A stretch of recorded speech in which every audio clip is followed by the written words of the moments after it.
Welcome to Sri Ganesh Classes, the learning hub for all BCom students. All Sri Ganesh Classes, we focus on clear and concept-based learning and exam-oriented preparation. તો વિદ્યાર્થી મિત્રો, આ જે platform આપણે બનાવેલું છે, જે ખાસ કરીને સૌરાષ્ટ્ર યુનિવર્સિટી અને નરસિંહ મહેતા યુનિવર્સિટી જે બીકોમમાં વિદ્યાર્થીઓ છે એના માટે બનાવ્યું છે, જેથી તેઓ વિઝ્યુઅલાઇઝેશન દ્વારા લર્નિંગ કરી શકે છે અને સારી રીતે શીખી શકે છે. Stay consistent, stay focus and keep upgrading your knowledge. તો સ્ટુડન્ટ્સ, આ જે વિડીયો છે એ તમારા માટે ખૂબ ઇમ્પોર્ટન્ટ છે અને આજે જે આપણે વાત કરવાની છે ઇન્કમ ટેક્સનો, આ તે પાર્ટ 4 છે. તો વિદ્યાર્થી મિત્રો, આજે એવો દાખલો આપીશ કે તમને આસાનથી આવડી જશે અને સરળતાથી આવડી જશે એવો. અને આ ટાઈપનો જો દાખલો તમારા એક્ઝામમાં આવી શકે તો તમારે પૂરેપૂરા 10માંથી 10 માર્ક છે એ મળી જશે. બસ ખાલી 1 થી 2 નોલેજ છે એ તમને ખબર હોવા જોઈએ. આપણે દરેક કન્ટેન્ટ સાથે એક આપણે એવા એડજસ્ટમેન્ટ લઈશું જેથી કરીને તમારો કન્સેપ્ટ છે એ કમ્પ્લીટ થઈ જાય અને તમારે ખોટી એક્સ્ટ્રા થિયરી ખાઈ ન કરવી પડે. Let's begin today session Unit 2 Salary Incomes. Students, આ જે પ્લેટફોર્મ છે એ તમારા માટે એવું પ્લેટફોર્મ છે કે જ્યાં ગુજરાતી અને અંગ્રેજી બંને માધ્યમને સરળતાથી આપણે જે સમ છે એ શીખડાવી શકીએ છીએ. તો હવે આપણે સ્ટાર્ટ કરી કે અહીંયા લખેલું છે mister D is working in a company at Ahmedabad. હવે જો અહેમદાબાદમાં નોકરી કરે છે, ખાસ યાદ રાખજો, એઝ અ મેનેજર તરીકે specified employer from the following details of financial year. એટલે જો ફાઇનાન્શિયલ યર કયું છે 2023 અને 24 છે. પછી compute has taxable salary assessment year 2024-2025. હવે અહીંયા તમને અસેસમેન્ટ યર આપેલું છે. પછી બેઝિક સેલેરી જો 6 લાખ આખી આપેલી છે. જો અહીંયા મંથલી લખેલું હોય તો આપણે ગુણ્યા 12 કરવું પડે. એ ટાઈપનો સમ પણ મેં તમને પ્રેક્ટિસમાં કરાવેલો છે. તો અલગ અલગ સમમાં અલગ અલગ જે તમારા જે કાંઈ નિયમ આવશે એવા 5 થી 6 સમ હું તમને પ્રેક્ટિસ કરાવીશ, જેથી કરીને આપણું છે તમારું ઇન્કમ ટેક્સ એ આખું કમ્પ્લીટ થઈ જશે. 5 થી 6 લેક્ચર તમને એવા આપી દઈશ અને જેથી કરીને તમારે કોઈ એક્સ્ટ્રા રૂલ્સ ન યાદ રાખવા પડે. હવે નેક્સ્ટના પછી વાત કરી કે ડીએ એટલે ડીએનએસ અલાઉન્સ 25% બેઝિક સેલેરી. તો કાંઈ નથી કરવાનું, સિમ્પલ છે સ્ટુડન્ટ્સ, અહીંયા તમને આવડી જાય એવું છે. ચલો, તો તમે જોઈ શકો છો. તો સ્ટુડન્ટ્સ, તમે અહીંયા જોઈ શકો છો, જો તમને ડાયરેક્ટલી અહીંયા તમને 6 લાખ આપેલા છે. બસ સિમ્પલ છે સ્ટુડન્ટ્સ, કાંઈ નથી કરવાનું. આ જે 6 લાખ છે એના તમારે શું કરવાના છે, 25% કરવાના છે. તો ઓલમોસ્ટ તમે અત્યારે જો લેક્ચર છે આપણે સ્ટે બાય સ્ટે આપણે કન્ટિન્યુ કરીએ છીએ, એટલે જેથી કરીને સ્ટુડન્ટને કોઈને કંઈ ક્વેશ્ચન જ નહીં રહે. તો અહીંયા તમને જો હવે જે મળશે એ તમને ઓલરેડી ખબર છે આન્સર શું હશે, એ તમે કેલ્સીમાં કરી નાખ્યું હશે. આઈ હોપ કે તમને બધાને આઈડિયા આવી ગયા હશે. 1,15,000 મળી જશે. ચલો, બધાને મોંઘવારી ભથ્થું છે એ શોધતા આવડી ગયું હશે. પછી શિક્ષણ ભથ્થું છે એટલે કે એજ્યુકેશન અલાઉન્સ છે, 3 ચાઇલ્ડ છે, તો આનો પણ આપણે જે નિયમ છે ભાઈ વધુમાં વધુ 2 ચિલ્ડ્રન સુધી મળે એટલે 2400 રૂપિયા થાય. કેમ થાય મેં કીધું હતું કે ભાઈ એક બાળકે તમને એક ચિલ્ડ્રનને તમને 100 રૂપિયાની છૂટ મળે છે ટ્યુશન ફીમાં, અને વધુમાં વધુ 2 બાળક. તો જો આ ચિલ્ડ્રન છે તમારા અને મંથ કેટલા હોય, તો આ ફિક્સ છે. હવે મેં દર વખતે આ દાખલામાં આવે છે તો ભાઈ 2400 રૂપિયા તમારે કાંઈ ન કરે, બાદ કરી નાખાય. એજ્યુકેશન અલાઉન્સ કહે ત્યારે હંમેશા તમારે 2400 રૂપિયા કરી નાખાય. જ્યારે 2-3 ચિલ્ડ્રન કહે ને ત્યારે, જો 2 ચિલ્ડ્રનનું હોય તોય તમારે કરી શકો છો 2400 રૂપિયા, પરંતુ જો 1 ચિલ્ડ્રનનું કહે તો તમારે 1200 રૂપિયા બાદ થશે. અને જ્યારે 2 અથવા 2થી વધારે હોય ત્યારે તમારે 2400 રૂપિયાની છૂટ મળશે. તો તમારે જે 9,600 છે એ નથી ચૂકવવાના, એમાંથી તમારે 2400 છે એ બાદ કરી દેવાના છે, એટલે 7,200 મળી જશે. તો હાઉસ રેન્ટ છે એ તમને જો અહીં આપેલું છે, તો હાઉસ રેન્ટમાં એકચ્યુઅલ જે પેડ છે એ કેટલા લખેલા છે, 8,000 જ લખેલા છે. તો આ બેઝ ઉપર તમારે ગણતરી કરવાની છે. અને હા, જે પર મંથ છે તો પર મંથ હોય છે સ્ટુડન્ટ્સ, તો ખાસ યાદ રાખજો, આને ગુણ્યા તમારે 12 કરવાના છે. સિમ્પલ લોજિક છે, બીજું કાંઈ આમાં આપણે કરવાનું નથી. ચલો, આઈ હોપ કે આ તમને ખબર પડી ગયું હશે. તો સ્ટુડન્ટ્સ, હવે અહીંયા જે આપણે નેક્સ્ટ વાત કરવાના છીએ કે ભાઈ હાઉસ રેન્ટ છે એના બેઝ ઉપર. તો હાઉસ રેન્ટ છે એ તમારે શું કરવાનું છે, મલ્ટિપ્લિકેશન 12 કરવાના હોય છે. તો ખાસ યાદ રાખજો, મલ્ટિપ્લિકેશન 12 કરવાના છે. અને આના બેઝ ઉપર એક શું કરવાનું છે, એક આપણે એડજસ્ટમેન્ટ કરશું. તો એ પણ તમને હમણાં વર્કિંગ નોટ હું બતાવીશ કે કઈ રીતે થશે. નેક્સ્ટ વિદ્યાર્થી મિત્રો, હવે તમારો જે જવાબ આવશે ટૂંકમાં 8,000 ગુણ્યા તમે 12 કરશો એટલે 96,000 મળશે. પરંતુ એમાં આપણે જે BABCના નિયમ પ્રમાણે આપણે શું કરવું પડશે, તો કે ઘર ભાડું છે એ આપણે કર કપાત કરવું પડશે. પછી એન્ટરટેનમેન્ટ અલાઉન્સ છે તો એ તો તમને પૂરેપૂરું જો 24,000 આપેલું છે. ત્યાર પછી જો free lunch facility provide the during the official office hour, તો જો આની ગણતરી આ પહેલી વાર આવે છે અને આ ઇમ્પોર્ટન્ટ ટોપિક તમારે બસ આ જ એક ધ્યાનમાં લેવાનો છે, કારણ કે આ જ તમારા માટે નવું છે કે આ જ તમને પહેલી વાર મળશે. તો હવે અહીંયા જો તમને પર રૂપીસ છે કેટલા આપેલા છે, ડિસીસના 75 રૂપિયા આપેલા છે. તો ખાસ યાદ રાખજો, તમને છૂટ મળે છે 50 રૂપિયા સુધી તમે ડિસ્કાઉન્ટ કરી શકો છો. તો અહીંયા 50 રૂપિયા આપણે છે એ લેખે ગણતરી કરવાની થશે, કારણ કે 50 રૂપિયા આપણું બાદ થશે. તો આપણે ખાલી ગણતરી કેટલાની કરવાની છે, 25 રૂપીસ જ ધ્યાનમાં લેવાના છે. તો ખાસ યાદ રાખજો, 50 રૂપિયા સુધી તમને કર કપાત મળે છે. Next, company has provided a car of 112 cc engine with driver fourth. જો અહીંયા વિદ્યાર્થી મિત્રો ખાસ યાદ રાખજો, તમને ડ્રાઈવર કીધું છે, વિથ ડ્રાઈવર. 1200 સીસીની જે એન્જિનવાળી આપણી પાસે કાર છે, તો એમાં ખાસ યાદ રાખજો વિથ ડ્રાઈવરનો રૂલ્સ છે. તો વિથ ડ્રાઈવરનો રૂલ્સ આની પહેલાંના લેક્ચરમાં પણ મેં કરાવ્યો હતો, કે જે તમારા માટે ઇમ્પોર્ટન્ટ હતો, કે પાર્ટ 3 જે આપણે બનાવ્યું ત્યારે મેં કીધું હતું ભાઈ વિથ ડ્રાઈવર કે ત્યારે 600 વત્તા તમારે કેટલા કરવાના છે, 900. ખાસ યાદ રાખજો. અને અહીંયા જો 1600 સીસીથી અંદર છે, આ જે રોલ્સ છે એ 1600 સીસીની અંદર છે, એટલે તમારે આ રીતે તમારે ખાસ ધ્યાનમાં રાખવાનું છે. પછી હવે નેક્સ્ટ એના પછી શું કીધું છે, તો ખાસ યાદ રાખજો, તો આ ટાઈપનો જે સમ છે એ તમને આવડવો જોઈએ. અને હા, ત્યાર પછી જે આપણે મોટર કાર છે એના વિશે જો ડ્રાઈવરની પણ કીધી છે, તો એનો રૂલ્સ છે એ હું તમને હમણાં શીખડાવી દઈશ કઈ રીતે આવશે. અહીંયા ન્યૂ રૂલ્સ હશે એ પણ હું તમને કરાવીશ. પછી ઓલ ધ એક્સપેન્સ પર are paid by the company, અને બાકીના બધા ખર્ચા છે એ કંપની જ પોતે આપે છે, અને ડ્રાઈવરના જે કંઈ ખર્ચા છે એ. પછી કમિશન તમને મહિનાનું આપેલું છે 2000 રૂપિયા. નેક્સ્ટ, કંપનીઝ કન્ટ્રીબ્યુશન રેકોગ્નાઇઝ, તો જો આરપીએફ કહેવાશે, રેકોગ્નાઇઝ પ્રોવિડન્ટ ફંડ 1,04,000 આપેલું છે. પછી તમને આરપીએફમાં ઇન્ટરેસ્ટ આપેલું છે કેટલા, 4%. તો ભાઈ યાદ રાખજો 4% કે ત્યારે તમારે શું કરવાના છે, 9% લેખે 9.5% બાદ કરવાનું છે. તો 14માંથી તમે 9.5% બાદ કરશો એટલે તમને ખબર પડવી જોઈએ કે ભાઈ 4.5% જ આપણે પે કરવાનું છે. અને જો વિદ્યાર્થી મિત્રો આ જે કન્સેપ્ટ છે દર વખતે આવે જ છે, તો આ કઈ રીતે થશે કે આના ઉપર તમારે ઇન્ટરેસ્ટ હોય છે એ તમારે 9.5% છે એ લેસ કરવાનું છે. તો 9.5% છે લેસ કરી નાખો, 14માંથી 9.5 લેસ કરી નાખો એટલે 4.5 આવશે. તો તમારે આની ગણતરી કઈ રીતે કરવાની, 4.5 આ બેનો ગુણાકાર કરવાનો છે, 42,000 ગુણ્યા 4.5, અને એને ભાગ્યા તમારે 14 કરવાના. 14 શું કામ, આ જે કુલ ઇન્ટરેસ્ટ હોય ને છેદમાં લેવાનું, એટલે દરેક વખતે આન્સર તમારો આવી જશે. ચલો તો સ્ટુડન્ટ્સ, હવે આપણે આગળ વાત કરીએ. પ્રોફેશનલ ટેક્સ છે તો એ તમને આપેલો છે, મહિનાનો છે. નેક્સ્ટ હવે પછી આપણે કે ડી, અમદાવાદ ખાતે એક કંપનીમાં મેનેજર તરીકે ચોક્કસ કામગીરી કરે છે. નાણાકીય વર્ષ 23 અને 24 આપેલું છે. આકરની વર્ષ તમને આપેલું છે 24 અને 25 આપેલું છે. 2023-24 છે એ નાણાકીય વર્ષ છે. પછી મૂળ પગાર કેટલો છે, 6 લાખ છે. મોંઘવારી ભથ્થું છે એ કેટલું છે, 25% છે. ખાસ યાદ રાખજો પીએફ તરીકે ગણવામાં આવે છે. જો ભાઈ પ્રોવિડન્ટ ફંડ કીધું છે એના બેઝ ઉપર. હવે નેક્સ્ટના પછી શું કીધું, શિક્ષણ ભથ્થું છે. તો જો અહીંયા પીએફ તરીકે કીધું છે તો હમણાં રૂલ્સ આવશે એ કહીશ. પછી શિક્ષણ ભથ્થું 3 બાળક માટે કીધું છે, તો ભાઈ વધુમાં વધુ 2 બાળક સુધી આપણને મળે છે. તો 2 એટલે 100 રૂપિયા ગુણ્યા તમારે કેટલા કરવાના, 2 એટલે તમને એને ગુણ્યા તમારે શું કરવાના છે, 12, એટલે આ તમને મળશે. તો આ ગણતરી આપણી ફિક્સ છે. 9,600 છે, એનામાંથી આપણે બાદ કરવું હોય તો કેટલું મળશે, તો કે ભાઈ પર ચિલ્ડ્રન તમને 100 રૂપિયાની છૂટ મળે, અને વધુમાં વધુ 2 બાળક અને મહિના કેટલા છે, 12, એટલે આનો ગુણાકાર તમારે કેટલા કરવાનો છે કરશો એટલે 2400 રૂપિયા આટલી કર કપાત મળશે. તો તમારે ટેક્સ છે એ 9,600 નથી પે કરવાનો, માત્ર 7,200 જ કરવાનો છે. નેક્સ્ટ એના પછી આપેલું છે ઘર ભાડું ભથ્થું છે, તો એ તમને વાસ્તવિક ભાડું કેટલું છે એ પણ અહીંયા આપેલું છે. પછી મનોરંજનનું આપણને આપેલું છે 24,000, તો એ ડાયરેક્ટ લખી નાખવાનું છે, એન્ટરટેનમેન્ટ. પછી ઓફિસ સમય દરમિયાન માટે ભોજનની સુવિધા છે, તો ભાઈ ખાસ યાદ રાખજો ભોજનની સુવિધા માટે તમે 50 રૂપિયાની છૂટ મળે છે. પ્રતિ જે રૂપિયા વાનગી હોય છે એના 50 રૂપિયા તમારે ધ્યાનમાં લેવાના હોય છે. તો તમારે 50 રૂપિયા છે એ નથી ચૂકવવાના, એટલે કે 75માંથી તમે 50 બાદ કરશો તો તમારે હવે 25 રૂપિયા ઉપર જ ટેક્સેબલ અમાઉન્ટ ગણવાની છે. નેક્સ્ટ, કંપનીએ બંને હેતુ માટે ડ્રાઈવર સાથે, જો એ ડ્રાઈવર સાથેનો નિયમ છે 1200 સીસી એટલે કે 1600 સીસી કરતાં ઓછી છે, અને એન્જિનવાળી કાર પૂરી પાડે છે, અને બધા ખર્ચમાં કંપની છે એ ચૂકવવાનું છે. તો અહીં જો બધું કંપની જ ખર્ચ ચૂકવશે, તો ખાસ એનો રૂલ્સ છે હમણાં હું તમને બતાવી દઈશ કઈ રીતે આવશે.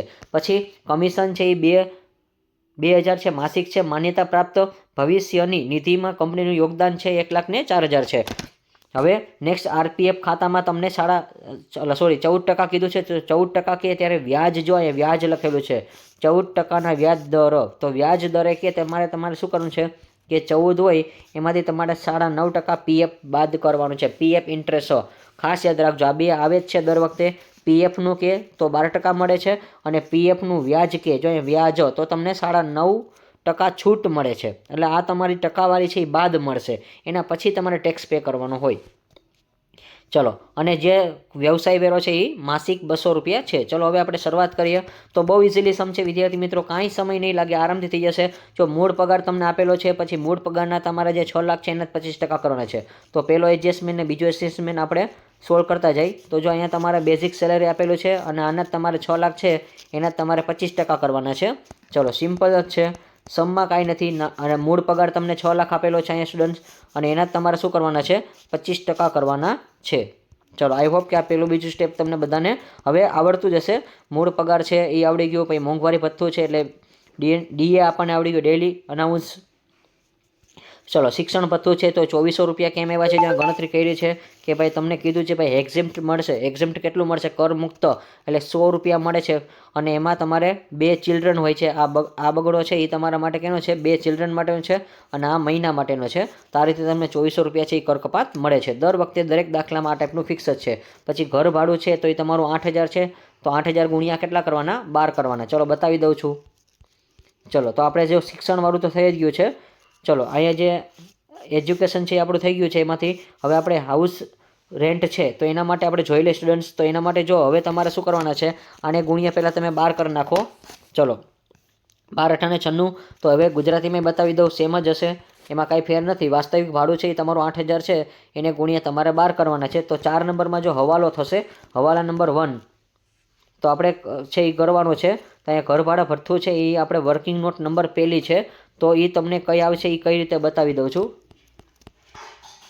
ચલો તો આ જે તમારી વર્કિંગ નોટ છે એ તમારે ધ્યાનમાં લેવાની છે. તો અહીંયા ગણતરી કરેલી છે. તો જો ઘર ભાડા ભથ્થા માટે આપણે ગણતરી કરેલી છે વર્કિંગનો નંબર 1 કે ખરેખર ભરેલ જે ભાડું છે એ, તો એ કઈ રીતે મળે છે, 8000 × 12. ચલો 8000 × 12 કરશો એટલે તમને 96000 મળી જશે. નેક્સ્ટ ખરેખર ચૂકવેલ ભાડું માઇનસ પગારના 10%. તો ભાઈ ખરેખર ચૂકવેલ ભાડું તમારું કેટલું છે એ, તો કે તમે ચૂકવો 96000 અને એમાંથી 10% પગારના તમને કપાત મળે છે. તો પગારમાં તમારે કઈ રીતે આવશે, BABCના નિયમ પ્રમાણે 2 જ વસ્તુ લેવાની છે. તો જો કઈ 2 વસ્તુ તમારે લેવાની છે, તો ભાઈ પગારની ગણતરી અહીંયા કરી છે, મૂળ પગાર અને ભથ્થું. તો મૂળ પગાર કેટલો હતો, 6 લાખ ને 1,50,000. જો ચલો બતાવી દઉં છું. ચલો 6 લાખ છે બેસિક સેલેરી અને ડીએ 1,50,000. ચલો તો એ તમારી જો અહીંયા વર્કિંગનો નંબર અહીંયા 2માં કરેલી છે. ચલો તો આ જે છે તમને 7.5 લાખ રૂપિયા મળે છે, એના ઉપર તમારે 10% કરવાના છે. ચલો તો તમે 7.5 લાખના 10% કરશો એટલે તમને કેટલા મળશે, 75,000. તો જો અહીંયા લખેલું છે, આ ગણતરી તમને ખબર પડી ગઈ કે જે 96,000 તો આપણું ભાડું છે અને એમાંથી તમારે 75,000 બાદ કરવાના એટલે 21,000 મળે છે. તો ખરેખર તમે ચૂકવેલ ભાડું કેટલું છે, 21,000. અને હજી ત્રીજી ગણતરી કરવાની છે. તો 3 વસ્તુ અહીંયા કરી જ નાખવાની છે દર વખતે. તો પગારના 40%. જો 40% કેમ ખબર પડે, કારણ કે અમદાવાદના રહેવાસી છે એટલા માટે. જો દિલ્હી, મુંબઈ, ચેન્નઈ, કલકત્તા હોય તો 50% કરવાના પગારના, બાકી બધામાં 40%. તો આ દર વખતેની ગણતરી ફિક્સ છે. જ્યારે તમને ઘર ભાડા ભથ્થું કે ત્યારે જો તમારે આ પહેલી નોટ કરવાની, ખરેખર મળેલ ભાડું છે, પછી ખરેખર ચૂકવેલ ભાડુંમાંથી તમારા પગારના 10% બાદ કરવાના, અને ત્યાર પછી પગારના 40% અથવા 50% ક્યારે લેવાના, જ્યારે મુંબઈ, દિલ્હી, ચેન્નઈ, કોલકાતા હોય ત્યારે 50% કરવાના છે. હવે આ 3માંથી જે ઓછું હોય ની રકમ લેવાની. તો આ 3માંથી જો તમે 1, 2 ને 3 નંબર આપ્યા, પહેલા નંબરમાં 96,000 મળ્યા, બીજામાં તમને કેટલા મળ્યા, 21,000. તો આ 21,000 છે એ આપણે ધ્યાનમાં લેશું, કારણ કે સૌથી ઓછી રકમ છે એટલા માટે. સૌથી ઓછી રકમ કઈ છે, 21,000 છે. ચલો તો આપણે આ જે રકમ છે એ આપણે બાદ કરવાની છે. આ જે 21,000 છે એ ઓછા છે એટલા માટે. ચલો તો અહીંયા આપણે જો જોઈ શકો છો, તમારે છે એ આ ધ્યાનમાં લેવાના છે. ચલો તો ચલો જે 4 નંબર છે, આ જે છે એ 2100 છે વિદ્યાર્થી મિત્રો, ખાસ યાદ રાખજો. આ તમે ધ્યાનમાં ન લેતા, આ તમારે ધ્યાનમાં લેવાના. 300 × 12 કરે નથી ધ્યાનમાં લેવાના, કારણ કે રૂલ્સ નથી આવતો એટલા માટે. તો જો આ ગણતરી તમારે ખાસ ધ્યાનમાં રાખવાની છે. તો તમારે શું કરવાના છે કે 96,000માંથી તમે 21,000 બાદ કરશો એટલે તમને ખરેખર જે ઘર ભાડાની ગણતરી કરી હતી વર્કિંગ નોટ નંબર 1 તમે લખી નાખજો તમારી બુકમાં. આ વર્કિંગનો નંબર 1 મેં તમને સોલ્વ કરાવી છે, એ 75,000 રૂપિયા મળશે. મનોરંજન, તો મનોરંજન જો તમને અહીંયા આપેલું છે તો પહેલાં ઇંગ્લિશમાં બતાવી દઉં. હવે એન્ટરટેનમેન્ટ અલાઉન્સ 24,000 તમને આપેલું છે, એન્ટરટેનમેન્ટ એટલે કે મનોરંજનનું ભથ્થું તમને 2400 આપેલું છે. ચલો તમે જોઈ શકો છો એન્ટરટેનમેન્ટ તમને આપેલું છે. પછી ભોજનની સવલત આપેલી છે. તો ભોજનની સવલત મેં કીધી હતી ભાઈ તમને 25 રૂપિયા જ ગણવાની છે. તો તમે ડાયરેક્ટ કરી નાખો તોય ચાલે છે અને ઇનડાયરેક્ટલી આપણે કરી તોય ચાલે છે. ચલો તો પૂરેપૂરી જ ગણતરી બતાવશું, પહેલી વાર હોય છે એટલા માટે. પછી નેક્સ્ટ આવા ટાઈપના સમ આપણે કરશું, એમાં પ્રેક્ટિસ સમમાં આપણે ડાયરેક્ટ કરી શકીએ છીએ. તો જો અહીંયા 200 રૂપિયા છે પર ડે, તો આપણે 50 રૂપિયા છે એ બાદ મળે છે એટલા માટે. તો જો અહીં લખ્યું છે free lunch facility provide during the office time hour. તો ઓફિસ ટાઈમમાં તમને 50 રૂપિયાનું છૂટછાટ મળે છે. ઓફિસ સમય દરમિયાન મફત ભોજનની સુવિધા છે, એમાં 50 રૂપિયા આપણને બાદ મળે છે. તો અહીંયા જો 75 રૂપિયા છે. તો હવે તમારે શું કરવાનું છે, ગણતરી કરવાની છે. તો એનું ટેક્સની ભોજન સવલત એટલે કે લંચ ફેસિલિટી કહેવાશે. તો અહીંયા જો ગણતરી સિમ્પલ તમને બધી બતાવેલી છે કે સાવ સિમ્પલ. તો આ તમારું 50 છે એ બાદ થશે. તો હવે તમારે શું કરવા છે, માત્ર તમારે ભરવાના કેટલા છે, 15,000માંથી 10,000 બાદ થશે એટલે 5,000 જ ટેક્સ ભરવાનો છે. અને જો વિદ્યાર્થી મિત્રો આની બીજી ગણતરી તમારે શીખવી હોય તો આ રીતે કરી શકો છો. 75 રૂપિયા આપ્યા છે, એમાંથી 50 રૂપિયા તો બાદ થઈ જાય. તો તમારે ભરવાના કેટલા, હવે પ્રતિ રૂપિયા તમારે 25 રૂપિયા જ દેવાના છે. તો કાંઈ નથી, 200 છે એને ગુણ્યા તમે 25 કરી નાખો તો પણ તમારો જવાબ છે એ આવી જશે. ચલો 200 ગુણ્યા તમે 25 કરશો એટલે તો પણ જવાબ 5,000 આવી જશે. ડાયરેક્ટ આવડે તોય કરી શકો છો. ચલો સ્ટુડન્ટ્સ, તો તમે આ રીતે કરી શકો છો. નેક્સ્ટના પછી કંપનીએ બંને હેતુ માટે ડ્રાઈવર સાથે 1200 સીસીનું એન્જિનવાળું કાર છે એ પૂરી પાડે છે. બધા ખર્ચ છે એ કંપની ચૂકવે છે. અને સેમ આપણે ઇંગ્લિશમાં જોઈ લઈ, company has provide a car. ચલો 1200 સીસીનું આપેલું એન્જિન આપેલું છે અને બોથ પર્પસ માટે. જો હવે આ જે બોથ પર્પસ માટે કે ને ત્યારે બંને હેતુ થાય. તો આપણે માની લો કે એ પોતે બિઝનેસ માટે વાપરશે ને પોતે એના ઘર પર્સનલ યુઝ માટે વાપરશે. તો ત્યારે આ ટાઈપના દાખલા હોય ત્યારે એનો રૂલ્સ ખાસ તમે યાદ રાખજો કે આ મોસ્ટ ઇમ્પોર્ટન્ટ સમ છે તમારા માટે. તો અહીંયા તમારે 1800 અને 900 છે ધ્યાનમાં લેવાના હોય છે. સ્ટુડન્ટ તમને બતાવી દઉં છું, જો એની ગણતરી તમને બતાવી દઉં છું કઈ રીતે આવશે એ. તો અહીંયા રૂલ્સ છે એ ખાસ તમે યાદ રાખજો. ચલો હોઈ ગયું આપણે. તો જો મોટર કારની જે સવલત છે એમાં તમારે 1800 રૂપિયા અને 900 રૂપિયા આ બેનો સરવાળો કરવાનો છે. એટલે 1800 અને 900 કારણ કે સાથે કીધું છે એટલા માટે. જ્યારે સાથે વર્ડ કે ત્યારે તમારો રૂલ્સ છે તો તમારે 2700 ગુણ્યા કેટલા કરવાના છે, 12 કરવાના છે. તો સ્ટુડન્ટ્સ આનો રૂલ્સ છે તમે ખાસ યાદ રાખજો. તો હવે જો આની પહેલાંનો જે મેં પાર્ટ 3 બનાવ્યો હતો એમાં મેં તમને ક્યારે કીધું હતું કે ભાઈ 600 રૂપિયા લીધા હતા, પરંતુ ત્યાં પોતે કંપનીનો જે એમ્પ્લોય હતો ને એ પોતે ચલાવતો હતો. હવે અહીંયા કંપનીનો એમ્પ્લોય નથી ચલાવતો, ત્યાં એમ્પ્લોય ચલાવતો હોય ત્યારે 600 રૂપિયા લેવાના હોય છે. પરંતુ જો તમે ડ્રાઈવર વગર હતા ત્યારે એવું મેં કીધું હતું. હવે અહીંયા તમારે શું કરે છે કે કંપનીનો એમ્પ્લોય નથી ચલાવતો, જો અહીંયા ડ્રાઈવર રાખેલો છે. તો ખાસ યાદ રાખજો, વર્ડ તમારે પકડવાના હોય છે કે આ બધા નાના જે વર્ડ છે એ તમારે ખાસ યાદ રાખવાના હોય છે.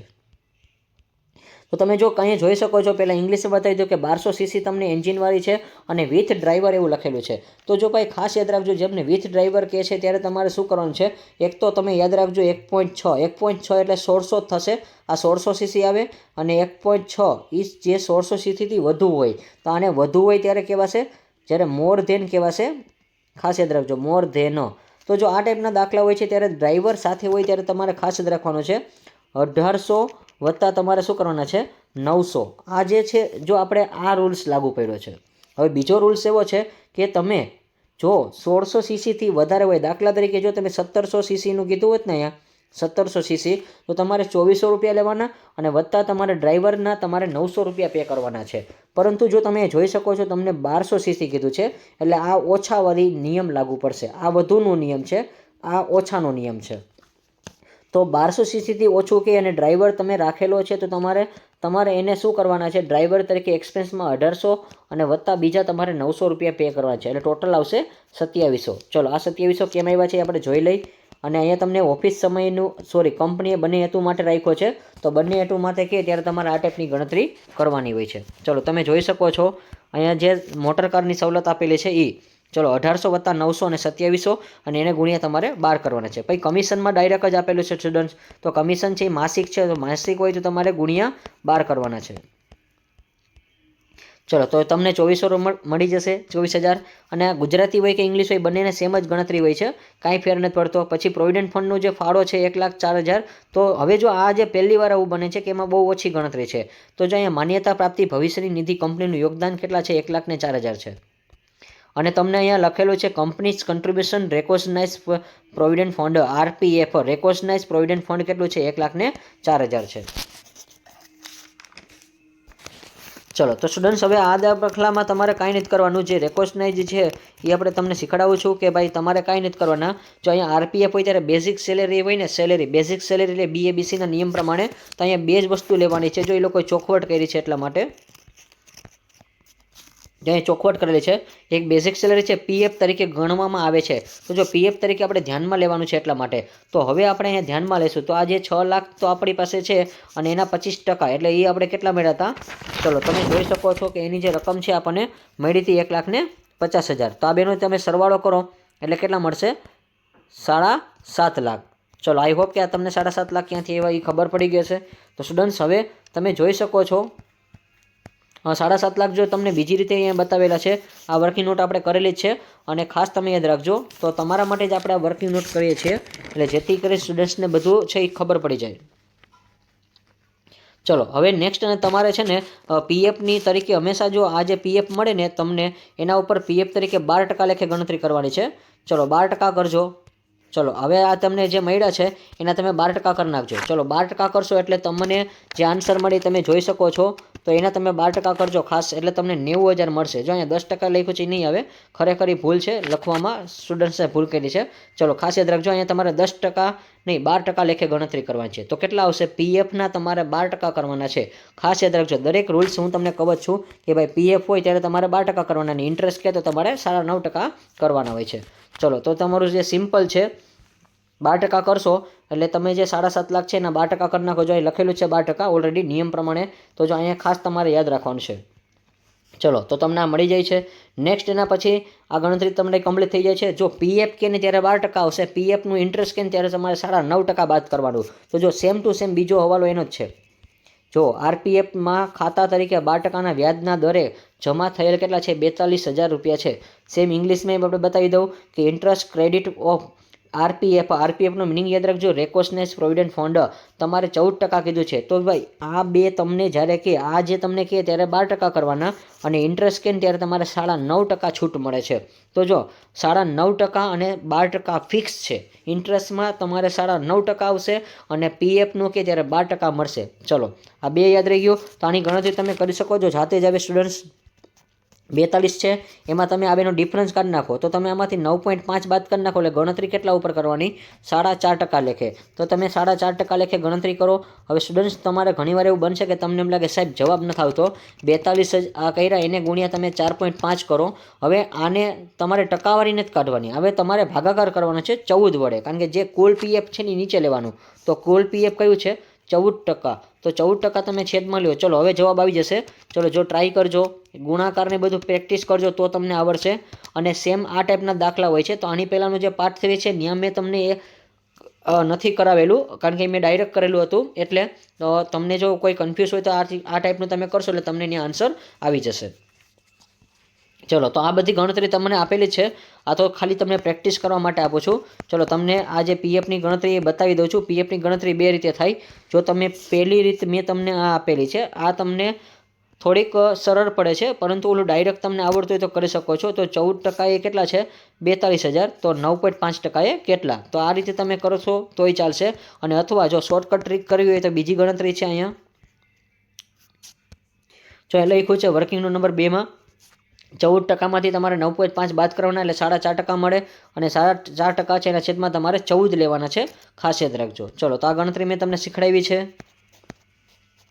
ચલો તો 14 તમારે લેવાના છે. આ ગણતરી છે એ બીજી રીતે કરવી તો જે લખીને બતાવી દઉં સ્ટુડન્ટ્સ કે તમારી પાસે આ જે રકમ છે એ 42,000. ચલો આ પેન નહીં દેખાય તો અહીંયા જે તમે 42,000 છે એ કરો 4.5% કરો અને છેદમાં તમારે PF લેવાનું છે. કુલ PF કેટલો તો 14%. તો આ તમે કરશો એટલે તમને મળી જશે ડાયરેક્ટ 13,500.